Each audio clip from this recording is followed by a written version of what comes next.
आइए आज प्रिय प्रभात के साथ शहर की एक जानी मानी स्त्री रोग विशेषज्ञ एवं एसोसिएट प्रोफेसर JLMCH स्त्री एवं प्रसूति रोग विभाग की डॉक्टर अर्चना झा से जानते हैं कि आज वो किस तरह भागलपुर शहर के लोगों को स्त्री एवं प्रसूति रोग में आधुनिक चिकित्सा प्रोवाइड कर रही है और लोगों को इसका लाभ मिल रहा है। मैडम, आपका प्रिय प्रभात में बहुत बहुत धन्यवाद है, स्वागत है।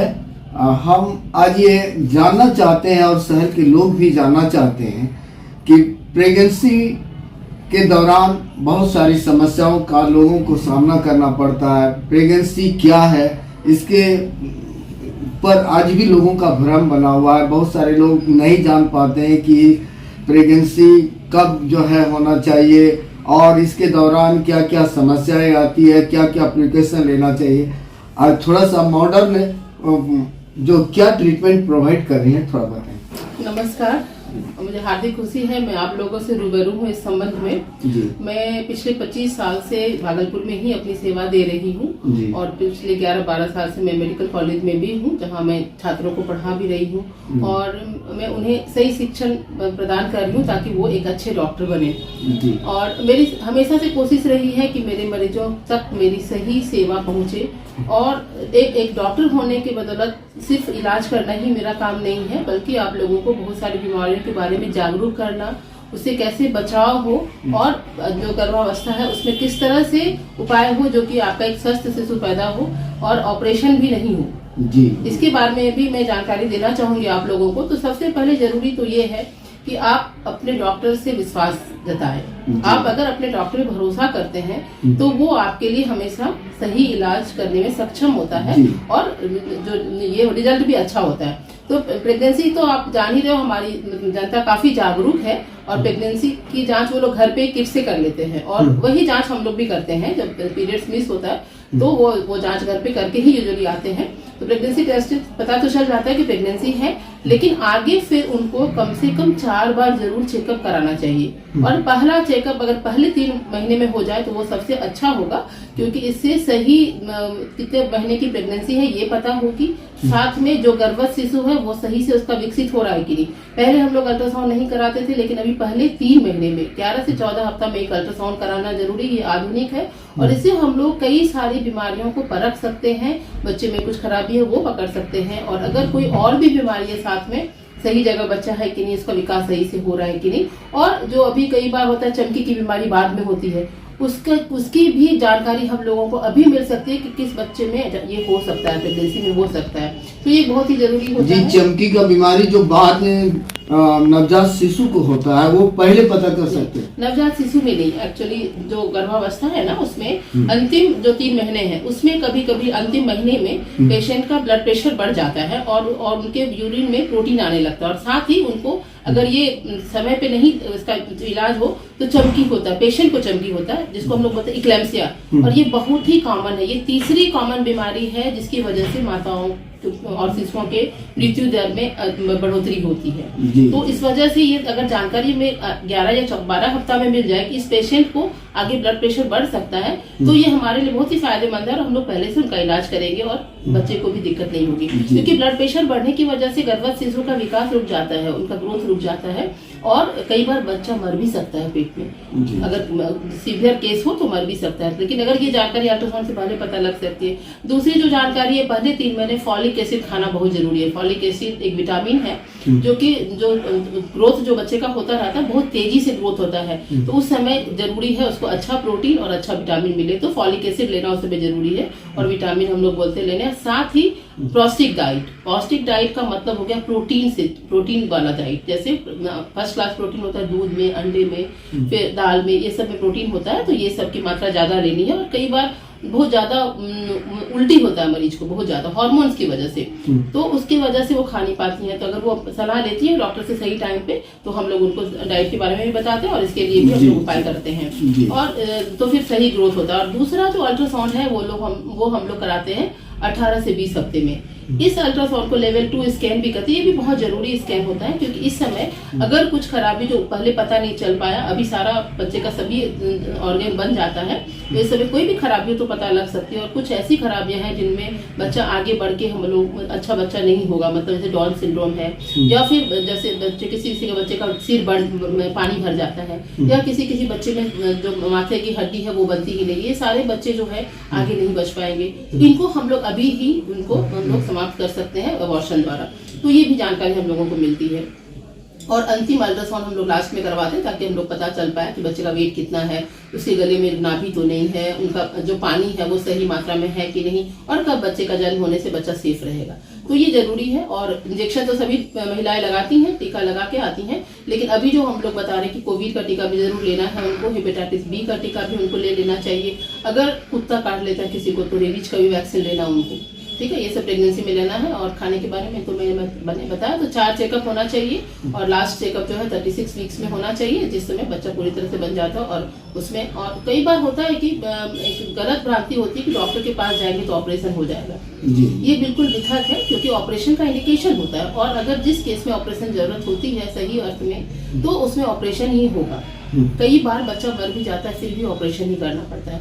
तो डरे नहीं मरीज, सही अगर आप सही से दिखा रहे हो, आपका चेकअप में सही सब कुछ आ रहा है, आप डाइट सही ले रहे हो, और डॉक्टर के कथनानुसार आप आयरन कैल्शियम ले रहे हो, दूध पी रहे हो, तो कोई वजह नहीं है कि आपका ऑपरेशन ही होगा। सिर्फ डॉक्टर से डरे नहीं, डॉक्टर के पास सही समय पे इलाज करें। तो और दूसरी बात, पैसे के लिए डॉक्टर ऑपरेशन कर देते, ये भी मिथक है, क्योंकि डॉक्टर को एक ही ऑपरेशन करके पैसा तो नहीं कमाना है। हम लोग चाहते हैं कि मरीज का पूरा परिवार, उसका गांव, उसका पूरा मोहल्ला हमें दिखाए। तो अगर हम लोग एक ऑपरेशन गलत करके अपने पैर में खुद ही कुल्हाड़ी मार लेंगे, इसलिए ऐसा नहीं है। डॉक्टर, ये अगर बात है, आप अपने डॉक्टर से जरूर पूछें क्यों ऑपरेशन हो रहा है, ऑपरेशन नहीं होने से क्या परेशानी हो सकती है, और उसके बाद फैसला लें, क्योंकि फैसला तो आपका होगा। एक बात ये। दूसरी बात जो मैं सबसे जरूरी बात बताना चाहूंगी, ये चेकअप होने से आपको जो गर्भावस्था की बीमारियां वो काफी हद तक, जैसे खून की कमी, ब्लड प्रेशर का बढ़ जाना, और कुछ आम बीमारी जो है वो आपसे बचाव हो सकता है। गर्भस्थ शिशु का कार्डियक प्रॉब्लम भी हो सकता है। कार्डियक प्रॉब्लम बनावट का दोष हो सकता है। वो कई बार होता है कि जो हार्ट बनता है ना, वो 4 चैम्बर बनता है, और उसमें कुछ छेद होते हैं, जो कि बच्चा पैदा होने के बाद बाद में भी भरता है। तो किसी में ये नहीं भरता है, जैसे VSD ASD बोलते हैं, तो उसमें हो सकता है प्रॉब्लम।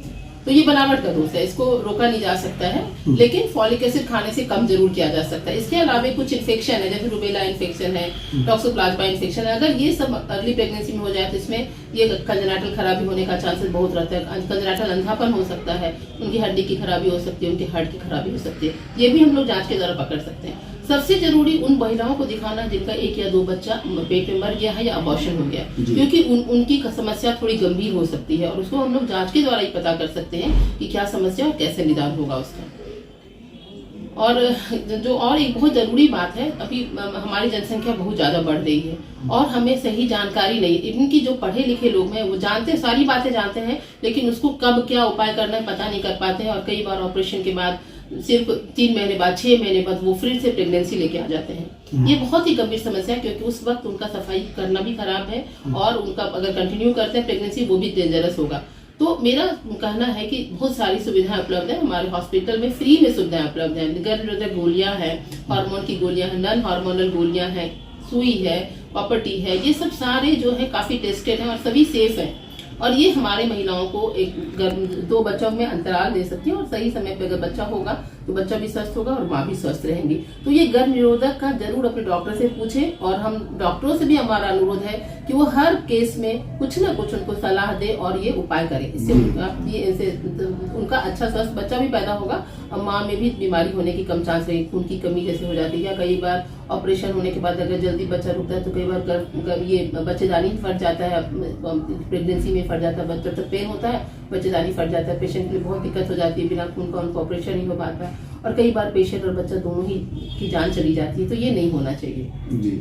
मैडम, आजकल ज्यादातर देखा जाता है कि नए जो है नवविवाहित जोड़े जो है, कई लोग तो पहले साल ही जो है बच्चा चाहने लगते हैं, कई लोगों को जो है 2, 4, 5 साल तक लगातार जो है प्रयास करने के बावजूद भी शिशु नहीं होता है, बच्चे नहीं होते।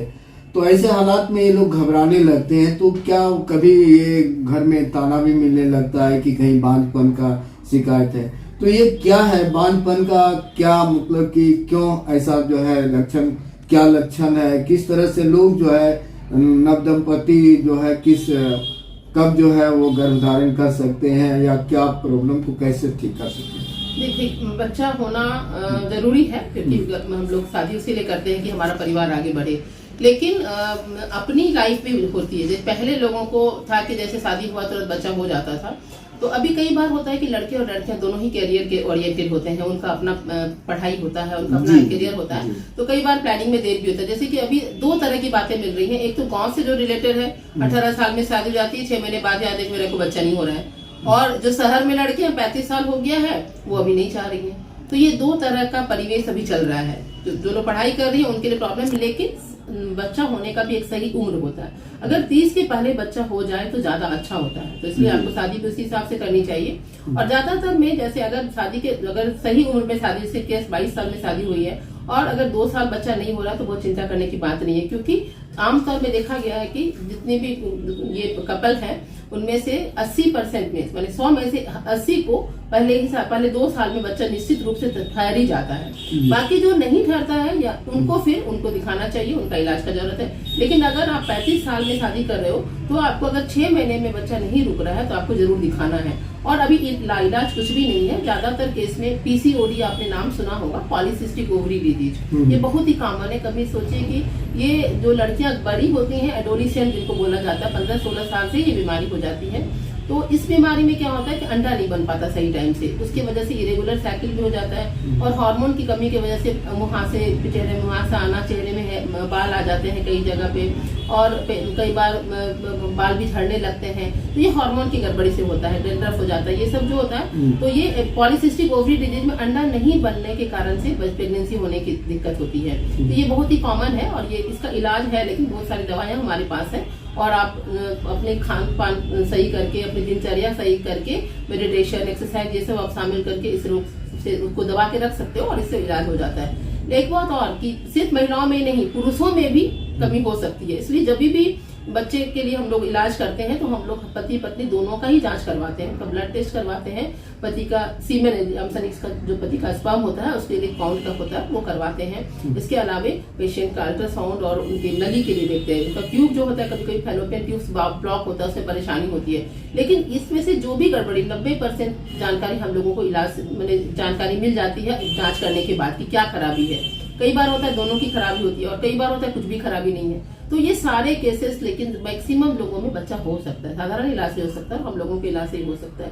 10% है जिनमें थोड़ी दिक्कत होती है, और कुछ पेशेंट है जिनमें ऐसी है विकृति जिसमें अंडा ही अब नहीं बन रहा है, या फिर उनका नली इतना डैमेज हो चुका है कि नेचुरल वे में नहीं हो सकता है, तो फिर हम लोग IVF के लिए बोलते हैं। उसमें ऐसी तकनीक है जिसमें जो अंडा को निषेचित बाहर ही कर दिया जाता है, फिर यूट्रस में डाल दिया जाता है और वहाँ बच्चे का आगे बढ़ता है। तो ये हम लोग कर सकते हैं। हमारे शहर में भी कई सारे ऐसे सेंटर्स हैं जहाँ पे लोग कर सकते हैं। इसलिए अभी निसंतान होने वाली कोई बात नहीं है। और मेरी ये सलाह, कई बार मेरे बहुत सारे होंगे लोग जो सुन रहे होंगे जिन्होंने बहुत प्रयास किया, बहुत पैसा भी खर्च किया, लेकिन वो मम्मी पापा नहीं बन पाए अभी तक। तो उनके लिए मेरी सलाह, अगर आपकी बीमारी ऐसी है जो ला इलाज है, या आप थक चुके और इलाज नहीं होगा, डॉक्टर ने ही हाथ मान ली कि अब आपको बच्चा नहीं हो सकता है, तो उनके लिए अडॉप्शन करना चाहिए। भगवान से गलती हो सकती है, भगवान से ये गलती हुई क्योंकि आपने जब शादी की तो आपको बच्चा होना चाहिए। लेकिन अगर किसी वजह से ऐसा है तो अडॉप्शन मतलब आप गोद ले सकते हैं बच्चा,